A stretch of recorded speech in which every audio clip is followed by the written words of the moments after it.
आज प्रधानमंत्री नरेंद्र मोदी का जन्मदिन है और आज वो 75 वर्ष के हो गए हैं। उसी उपलक्ष्य में राजस्थान में भी कई जगह अनेक कार्यक्रम आयोजित किए जा रहे हैं।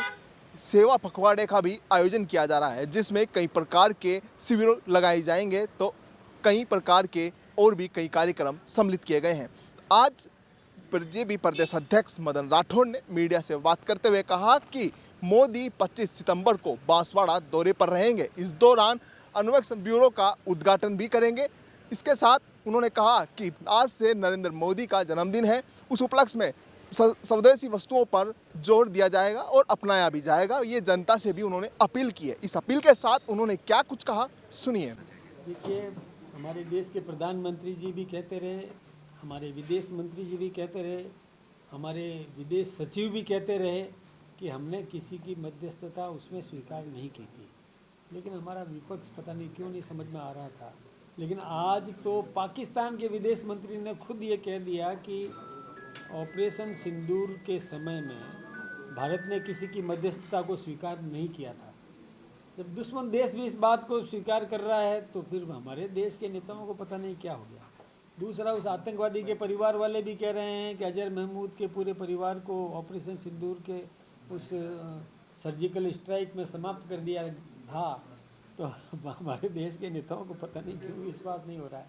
लेकिन ये साबित है, ऑपरेशन सिंदूर सफल हुआ और निश्चित रूप से जो हमने चाहा था कि आतंकवादियों के केंद्र को नष्ट करेंगे वो कर दिया। सर, एक और प्रधानमंत्री जी ने कहा कि जीएसटी में बड़ी छूट उन्होंने दी है और जब नवरात्रि जैसे ही शुरू होगी, खरीदारी शुरू होगी, स्वदेशी खरीदिएगा। आप क्या खरीदने का प्लान बना रहे हैं सबसे पहले, जो ताकि एक संदेश? मैं तो देखिए वैसे भी स्वदेशी पहनता हूँ और मेरे पूरे जो भी आज दैनिक दिनचर्या में जो भी उपयोग में लेने वाली चीज़ें हैं, मैं प्रयास करता हूँ कि अधिकतम स्वदेशी ही हो। जो एक आध कोई पता नहीं जानकारी करूँगा कहीं कोई भूलवश नहीं, मैं खादी भंडार से ही मेरे सारे कपड़े भी मैं वही वैसे ही पहनता हूँ, स्वदेशी पहनता हूँ। इस देश में बना हुआ, इस देश के उद्योगों से उत्पादित वस्तुएं हम सब उपयोग में लें, ये उन्होंने आह्वान किया, क्योंकि देश को आत्मनिर्भर बनाना है। कल के भारत के भविष्य को और हमारे नौजवानों के जीवन को सुरक्षित रखने के लिए वो आत्मनिर्भर बने रहें, पराश्रयी नहीं रहें। इसलिए स्वदेशी अपनाएं, स्थानीय उत्पाद उपयोग में लें और उत्पादकों को भी ये बताया गया कि आप भी कॉम्पिटिटिव ऐसी वस्तुएं तैयार करके दो जिससे कि विकल्प मिल सके लोगों को। ये करने के लिए उन्होंने आह्वान किया और आज तो उन्होंने मातृशक्ति को और किस प्रकार से स्वस्थ रखना चाहिए, किस प्रकार से विकसित करना, इन सब बिंदुओं पर आज चर्चा करें। सर, आप बांसवाड़ा जाने वाले हैं, पीएम साहब भी आ रहे हैं, क्या प्रोग्राम रहेगा, किस तरह की तैयारी? बांसवाड़ा में सौगात क्या होगी सर बड़ी? बांसवाड़ा में सबसे बड़ा माही डैम के निकट जो एक आणविक शक्ति केंद्र बनने वाला है, उसका शिलान्यास होगा। वो बहुत बड़ा, हिंदुस्तान का सबसे बड़ा आणविक शक्ति केंद्र वहाँ बनने वाला है। लगभग 45,000 करोड़ रुपया जिस पर खर्च होने वाला है लगभग, और जिसकी बाउंड्री के लिए 5,000 करोड़ खर्च होगा। इतना बड़ा है तो बहुत बड़ा ही बनने वाला है।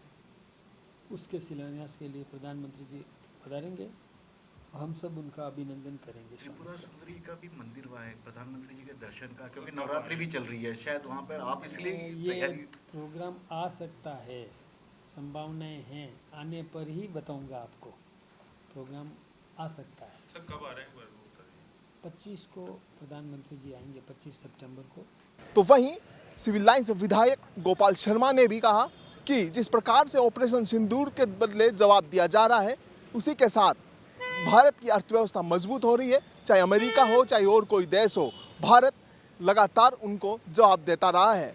भारत की विदेश नीति भी मजबूत हुई है। इसके साथ गोपाल शर्मा ने और क्या कुछ कहा, सुनिए। मैं आप लोगों को निमंत्रण देता हूं कि आप लोग जाकर के देखिए, घर घर के अंदर केक काटे जा रहे हैं, जबकि प्रधानमंत्री जी से उनका ये रिश्ता है कि वो देश का प्रतिनिधित्व कर रहे हैं। मंदिरों के अंदर यज्ञ हो रहे हैं और यज्ञों का उद्देश्य है कि प्रधानमंत्री जी का स्वास्थ्य अच्छा रहे और दीर्घकाल तक देश का नेतृत्व करते रहें।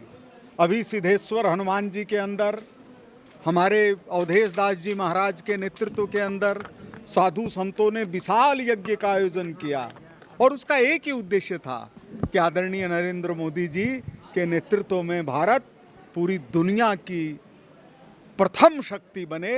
आज जो सामरिक और आर्थिक के अंदर चौथे नंबर पर है, हमारी जो ट्रेनों की ट्रैक है वो डेनमार्क जितनी 10 साल के अंदर बन चुकी है और 1 साल के अंदर स्विट्जरलैंड जितनी ट्रैक बन चुकी है।